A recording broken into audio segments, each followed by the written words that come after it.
आज की इस वीडियो में दोस्तों मैं आपको बताने वाला हूं कि HDFC बैंक का क्रेडिट कार्ड कैसे अप्लाई करते हैं। आप घर बैठे ही HDFC बैंक का क्रेडिट कार्ड अप्लाई कर सकते हैं और 7 वर्किंग डेज के अंदर अगर आपको क्रेडिट कार्ड मिल जाता है तो वो आपको डिलीवर कर दिया जाएगा। अब कैसे आपको अप्लाई करना है, तो सबसे पहले मैं आपको बता दूं कि जैसा आपका सिबिल स्कोर होगा उसी के हिसाब से आपको क्रेडिट कार्ड मिलेगा। सिंपली आपको इसकी वेबसाइट पर जाना होता है और वहाँ पर आपको अपना पैन कार्ड नंबर डालना होता है और उसके थ्रू आप जिस जिस क्रेडिट कार्ड के लिए एलिजिबल होते हैं वो सारे क्रेडिट कार्ड आपके सामने आ जाते हैं और फिर आपको उनमें से जो भी क्रेडिट कार्ड लेना है आप उसके लिए अप्लाई कर सकते हैं। मैं आपको बता दूं कि अगर आपका सिबिल स्कोर अच्छा होगा तो आपको मिलेनिया, स्विगी ये सारे क्रेडिट कार्ड मिल सकते हैं और अगर आपका सिबिल स्कोर थोड़ा डाउन होगा तो इसके नीचे जो भी क्रेडिट कार्ड आते हैं वो सारे आपको मिल सकते हैं। मतलब अगर आपका अच्छा खासा सिबिल स्कोर है तो आपको क्रेडिट कार्ड मिल ही जाएगा।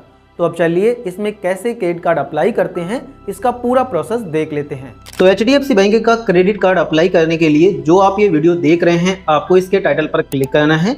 उसके बाद आपको यहाँ पर अप्लाई करने का लिंक मिल जाएगा, आप इस लिंक पर क्लिक करेंगे, आपको डायरेक्ट इनकी ऑफिशियल वेबसाइट पर भेज दिया जाएगा जहाँ पर आप अपनी डिटेल्स को डाल करके पहले आप ये चेक करेंगे कि आप किन किन कार्ड्स के लिए एलिजिबल हैं। आप जिन जिन क्रेडिट कार्ड्स के लिए एलिजिबल होंगे वो कार्ड्स आपके सामने आ जाएंगे और फिर जो सा भी उनमें से कोई क्रेडिट कार्ड आपको लेना है आप उसको सेलेक्ट करके प्रोसेस को कंप्लीट कर देंगे। तो अब आपको यहाँ पर सिंपल अपना मोबाइल नंबर डालना है। इसको चेक करने के लिए नंबर डालने के बाद आप नीचे आएंगे तो यहाँ पर इन दोनों डिटेल्स में से आपको कोई एक डिटेल्स डालना है, जैसे अपना डेट ऑफ बर्थ या पैन नंबर जो भी डालना चाहते हैं। तो इनमें दोनों में से कोई सा भी एक चीज आप यहाँ पर डाल देंगे और उसके बाद आपको नीचे आकर के इन दोनों टर्म्स को एक्सेप्ट करना है और एक्सेप्ट करने के बाद आप नीचे आकर के डन पर यहाँ पर क्लिक करेंगे और फिर आपको यहाँ पर गेट OTP पर क्लिक कर देना है। आपके रजिस्टर्ड नंबर पर OTP जाएगा तो आपको यहाँ पर वो OTP डाल देना है। बेसिकली मैंने वहाँ पर अपना नंबर और पैन डाला था तो उसी से यहाँ पर चेक किया जाएगा कि मुझे कौन कौन से क्रेडिट कार्ड मिल सकते हैं। तो आप OTP डालेंगे और व्यू द बेस्ट कार्ड पर क्लिक करेंगे। जैसे ही आप व्यू द बेस्ट कार्ड पर क्लिक करोगे उसके बाद आपके सामने वो कार्ड्स आ जाएंगे जिन कार्ड्स के लिए आप एलिजिबल हैं और उनको आप अप्लाई कर सकते हैं। जैसे इसमें मुझे फर्स्ट कार्ड यहाँ पर बिज फर्स्ट वीज़ा का मिल रहा है, उसके बाद बिज ग्रो मास्टर कार्ड मिल रहा है और एक ये गीगा बिजनेस कार्ड मिल रहा है। तो इन 3 क्रेडिट कार्ड्स के लिए मैं एलिजिबल हूँ और इनके लिए मैं अप्लाई कर सकता हूँ। आप जिस कार्ड पर क्लिक करेंगे उसके जो भी बेनिफिट्स होंगे वो आपको नीचे देखने को मिल जाते हैं, जिनको आप देख सकते हैं। उनकी जो से भी ज्वाइनिंग या रेनुअल फीस होती है वो भी आपको दिख जाती है और यहीं से आप इसके लिए आगे प्रोसेस में बढ़ सकते हैं। और साथ ही अगर आप इन कार्ड को कंपेयर करना चाहते हैं कि कौन सा कार्ड अच्छा है, कौन सा कितना मतलब किसमें बेनिफिट वगैरह मिल रहा है, तो ये सब देखना है तो आपको नीचे कंपेयर कार्ड का ऑप्शन दिया गया है, आप इस पर क्लिक करेंगे। तीनों कार्ड्स के बेनिफिट्स, चार्जेस और भी जो सारी चीज़ें होती हैं वो आ जाएंगी। आप इनको यहाँ से कंपेयर कर सकते हैं और अपने लिए एक बेस्ट कार्ड चुन सकते हैं। तो जो सभी आपको यहाँ पर अब कार्ड लेना है आप उस कार्ड पर गेट दिस कार्ड पर क्लिक करेंगे। उसके बाद आप नीचे आएंगे, यहाँ पर टर्म्स को एक्सेप्ट करेंगे, गेट दिस कार्ड पर क्लिक करेंगे। उसके बाद आपके सामने आपकी सारी डिटेल्स वगैरह आ जाती है जो भी आपने अभी फिलअप की है और जो भी नहीं फिलअप की है उसको आपको डालना पड़ता है। तो यहाँ पर आपको आपका नेम दिख जाता है लेकिन आपने अपने फादर का नेम अभी तक नहीं डाला है। तो यहाँ पर आपको उनके डॉक्यूमेंट्स के अकॉर्डिंग जो भी उनके डॉक्यूमेंट्स पर नेम है वो आपको यहाँ पर फादर्स नेम डाल देना है।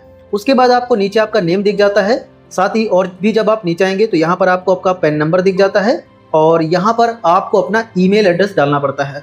तो जो भी ईमेल आप अपने इस कार्ड से लिंक करना चाहते हैं वो ईमेल आप यहाँ पर डाल देंगे। अभी तक आपने अपनी ईमेल को यहाँ पर नहीं डाला था तो अब आपको यहाँ पर अपनी उस ईमेल को डालना है जिसको आप लिंक करना चाहते हैं। उसके बाद आपके बैंक रिकॉर्ड्स के अकॉर्डिंग ही जो भी आपका एड्रेस होता है वो यहाँ पर आपको दिख जाता है।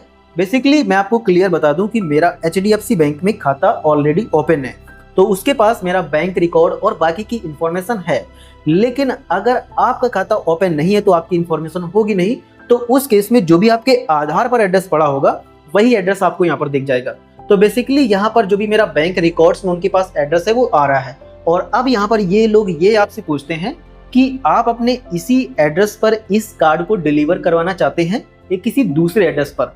फॉर एग्जाम्पल जो आपके बैंक रिकॉर्ड्स में आपका एड्रेस पड़ा हुआ है, आप उस एड्रेस पर नहीं रहते हैं, किसी दूसरे एड्रेस पर रहते हैं और आप चाहते हैं कि जो आपको इसका फिजिकल कार्ड मिले, क्रेडिट कार्ड मिले, वो आपके उस एड्रेस पर आए जहां पर अभी आप रह रहे हैं। तो उस केस में बैंक रिकॉर्ड वाला एड्रेस तो काम करेगा नहीं, तो उस केस में आप यहाँ से इसको नो कर देंगे और नीचे अपना वो वाला एड्रेस डाल देंगे। लेकिन अगर आप बैंक रिकॉर्ड वाले एड्रेस पर ही मंगवाना चाहते हैं या अपने आधार वाले एड्रेस पर ही मंगवाना चाहते हैं तो उस केस में आपको यहाँ पर यस पर क्लिक कर देना है, और मतलब इसको यस कर देंगे और उसके बाद आप नीचे आ जाएंगे। यहाँ पर आप देख सकते हैं कि ये सारी डिटेल्स मैंने अभी फिलअप कर दी है, और इसी में जब आप नीचे आओगे तो यहाँ पर आपसे पर्सनल डिटेल्स के कुछ सवाल पूछे जाते हैं। तो इसमें से सबसे पहला सवाल है कि आपका एम्प्लॉयमेंट टाइप क्या है, मतलब आप करते क्या हैं। तो यहाँ पर आप इस पर क्लिक करेंगे, अलग अलग टाइप के यहाँ पर वर्क्स आ जाएंगे, जैसे आप सैलरीड हैं, सेल्फ एम्प्लॉयड हैं, गवर्नमेंट सेक्टर में काम करते हैं, आपका बिजनेस करते हैं। तो जो भी आप करते हैं उसे अपने अकॉर्डिंग आप यहाँ पर सेलेक्ट कर लेंगे। अब मेरा यूट्यूब चैनल है तो मैं सेल्फ एम्प्लॉयड हूँ, तो मैंने यहाँ पर सेल्फ एम्प्लॉयड चूज कर लिया है।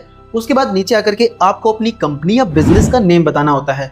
अब जैसे मेरे केस में मेरे चैनल का नाम टेकदीप है, तो वो मैंने यहाँ पर डाल दिया है। अब आपके केस में क्या होगा कि जैसे आप किसी कंपनी में जॉब करते हैं तो आपसे उस कंपनी का नाम पूछेगा, या फिर आपकी कोई कंपनी या कोई दुकान है तो फिर आपको उस केस में उस दुकान या कंपनी का नाम डालना पड़ेगा। इसके बाद आप नीचे आकर के आपको अपना टाइप ऑफ इंडस्ट्री बताना होगा कि ये जो आपका बिजनेस है, जिस बिजनेस में आप सेल्फ एम्प्लॉयड हैं, या जो आपकी कंपनी है या जो भी आपकी दुकान है, तो वो किस सेक्टर में है, किस टाइप की इंडस्ट्री में है वो आपको बताना पड़ेगा। तो इसमें मैं आपको एक चीज बता दूं कि इसमें आपको अपने अकॉर्डिंग नहीं डालना होता है। यहाँ पर जैसे फॉर एग्जांपल आपकी कंपनी यहाँ पर इलेक्ट्रॉनिक्स के सेक्टर में काम करती है, या इलेक्ट्रॉनिक्स की कोई आपकी शॉप है, तो जब आप यहाँ पर इलेक्ट्रॉनिक टाइप करेंगे तो उसी की कई सारी टाइप ऑफ इंडस्ट्रीज आ जाएंगी, तो अपने अकॉर्डिंग उसको चूज कर लेंगे।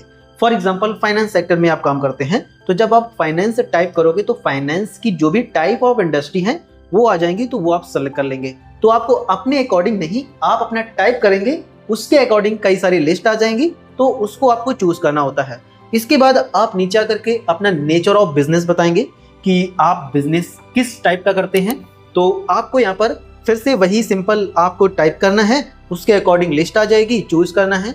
इसके बाद आप नीचे आकर के आपको यहाँ पर अब ये बताना होगा कि आपकी डेजिग्नेशन क्या है। फॉर एग्जाम्पल आपकी जो कंपनी है उस कंपनी में आप किस पोस्ट पर हैं। तो मेरा यहाँ पर चैनल है, तो मैं अपने चैनल का फाउंडर कह सकता हूँ अपने आप को, तो यहाँ पर मैंने यहाँ पर फाउंडर डाल दिया है। इसी प्रकार आप भी अपने अकॉर्डिंग डाल देंगे। अगर आप टेक्नीशियन हैं, मैकेनिक हैं, जो भी आप हैं वो आप डाल देंगे। इसके बाद नीचे आकर के आपको बताना होता है कि are you a politically exposed person, तो इसमें आपको नो पर क्लिक करना होता है। इसके बाद आप नीचे आएंगे और टर्म्स को क्लिक करेंगे और फिर सबमिट एंड वेरीफाई पर क्लिक कर देंगे।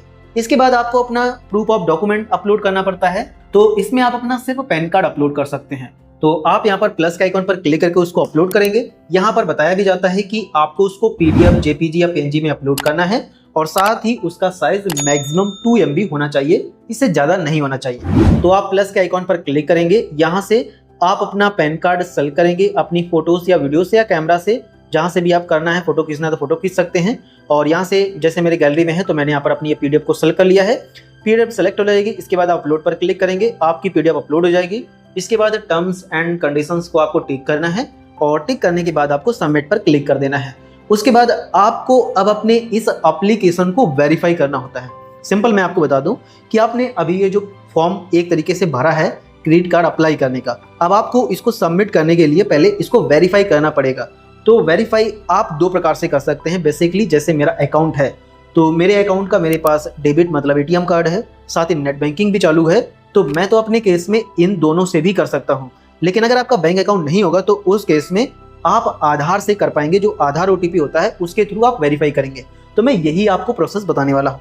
तो यहाँ पर आप आधार को सेलेक्ट करेंगे, सेलेक्ट करने के बाद आप यहाँ पर कंटिन्यू पर क्लिक करेंगे। जैसे आप कंटिन्यू पर क्लिक करो, यहाँ से आप अपनी लैंग्वेज चूज करेंगे। लैंग्वेज चूज करने के बाद आपको नीचे आकर के आई एग्री पर क्लिक करना है। अब आपको यहाँ पर दोनों में से एक ऑप्शन को चूज करना है। आप आधार नंबर डालना चाहते हैं या वर्चुअल आईडी नंबर डालना चाहते हैं। तो मुझे आधार नंबर डालना है, तो मैंने आधार का नंबर को सिलेक्ट किया। यहाँ पर आप अपना आधार नंबर डालेंगे और कंटिन्यू पर क्लिक कर देंगे।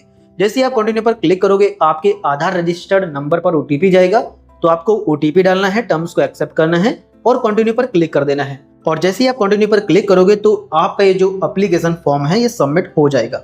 तो इस प्रकार से एचडीएफसी बैंक के क्रेडिट कार्ड को अप्लाई करने का पूरा प्रोसेस कंप्लीट हो जाता है। अब इसके बाद आपको कुछ भी नहीं करना है। आप देख सकते हैं कि लिखा हुआ है your credit card application is successful, your application reference number is, मतलब जो भी रेफरेंस नंबर है वो दिख जाता है। और साथ ही बताया जाता है कि जो आपका एड्रेस है उस कार्ड एड्रेस पर आपको आपका क्रेडिट कार्ड 7 से 10 वर्किंग डेज में रिसीव हो जाएगा। तो इस प्रकार से सक्सेसफुली अप्लाई करते हैं। इसके बाद आपको आपका क्रेडिट कार्ड मिल जाता है। फिर आपको उसको एक्टिवेट एंड यूज करना होता है। अब उसको कैसे एक्टिवेट करते हैं, कैसे यूज करते हैं, इस पर मैं अलग से एक स्पेसिफिक वीडियो बना दूंगा, उसका लिंक भी मैं इसी वीडियो के डिस्क्रिप्शन में डाल दूंगा, जिससे आप उसको देख सकते हैं। और साथ ही अब आप मुझे ये जरूर बताना कि आपको ये वीडियो कैसा लगा। अगर आपको ये वीडियो थोड़ा सा भी अच्छा लगा है, आपके लिए हेल्पफुल रहा है, तो प्लीज आप इस वीडियो को लाइक करिए, अपने दोस्तों के साथ शेयर करिए। और साथ ही अगर आपको इसमें कोई प्रॉब्लम आ रही है तो आप बेझिझक हमसे कमेंट सेक्शन में पूछ सकते हैं, मैं आपको उसका रिप्लाई जरूर करूंगा।